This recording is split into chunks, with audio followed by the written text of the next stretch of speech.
Bonjour, à la une de la Tribune des travailleurs cette semaine, des milliards en plus pour la guerre et pour l'école, la misère. Le ministère de l'Éducation nationale a annoncé les mesures de carte scolaire la semaine dernière. Le résultat, c'est 3256 postes supprimés dans les écoles, les collèges et les lycées dans toute la France, en application bien sûr du budget anti-ouvrier, le Cornu fort, qui a été adopté lundi dernier. Les organisations syndicales ont eu connaissance des chiffres et voilà ce qu'ils en disent. Une véritable boucherie, une saignée inédite, un massacre et d'autres qualificatifs du même type. Pour ne donner que quelques exemples, dans l'académie de Toulouse, ce sont 200 postes qui seraient supprimés, 286 dans l'académie de Metz-Nancy ou encore 400 dans l'académie de Lille.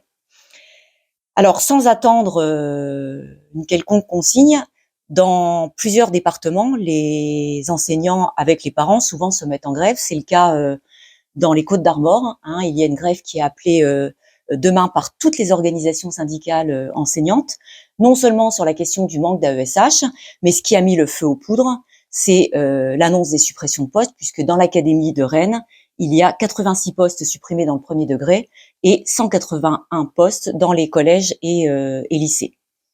Et puis, vous verrez également, en page 3, les enseignants de Nanterre et Gennevilliers, les instits dans les Hauts-de-Seine, qui se sont mis en grève parce que ils avaient jusqu'à présent une équipe de remplaçants, puisqu'ils travaillent en REP+, pour pouvoir assister à des formations. Eh bien, cette équipe a été supprimée le 21 janvier par la direction académique et les enseignants se sont mis en grève lundi dernier. Nous serons amenés à revenir pour obtenir le rétablissement de l'équipe en question. Alors, l'édito est intitulé « Ne pas se voiler la face ». Par exemple, ne pas se voiler la face par rapport à cette situation dans l'éducation nationale. Face à l'ampleur des dégâts, les fédérations syndicales au plan national disent des choses, je l'ai dit tout à l'heure, mais refusent d'appeler dans l'unité à la manifestation nationale à Paris. Bien que ce ne soit plus tout à fait vrai, puisque la FSU Île-de-France appelle à la grève et à la manifestation le 17 février et pour ce faire, organise dès ce soir une réunion avec les autres organisations syndicales. Et ne pas se voiler la face, c'est aussi la situation aux États-Unis, notamment par rapport à ICE et ce qui se passe dans le Minnesota. Là aussi, on peut se voiler la face. Si Trump manœuvre en léger recul, c'est parce que les dirigeants du Parti démocrate le couvrent et parce que la gauche socialiste du Parti démocrate refuse de rompre avec cette politique.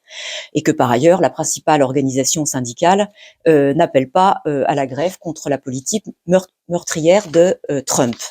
Alors, vous pourrez lire en pages 10 et 11, 2 pages sur la situation aux États-Unis, une première page qui revient sur la deuxième manifestation qui a eu lieu le 30 et qui a rassemblé dans des dizaines de villes des centaines de milliers de travailleurs, de jeunes et de nombreuses organisations syndicales. Et puis, en page 11, l'interview d'un militant syndical américain, David Stigers, président du syndicat des employés des transports en commun de l'État du Minnesota, qui revient sur les raisons de la mobilisation de son syndicat pour défendre les travailleurs immigrés. D'abord, il insiste sur le fait que la politique de Trump ne vise pas l'immigration en soi. Son objectif, dit-il, est de nous diviser, de détourner l'attention du scandale Epstein et de tout le reste. Il insiste sur le fait que non seulement ils défendent les travailleurs immigrés qui travaillent dans son secteur, c'est-à-dire le secteur du transport, mais au-delà, tous les travailleurs immigrés. Et il donne notamment le cas d'un de ses collègues qui a été arrêté début décembre, qui est immigré et qui a été, emprisonné, déplacé d'un État à un autre. Et finalement, il ne peut plus sortir de chez lui puisqu'il est terrorisé à l'idée d'être à nouveau emprisonné. Et il explique comment ils ont commencé avec son syndicat à discuter avec des syndicats d'autres villes pour les aider à constituer leur propre réseau de surveillance de manière à obtenir une mobilisation beaucoup plus massive.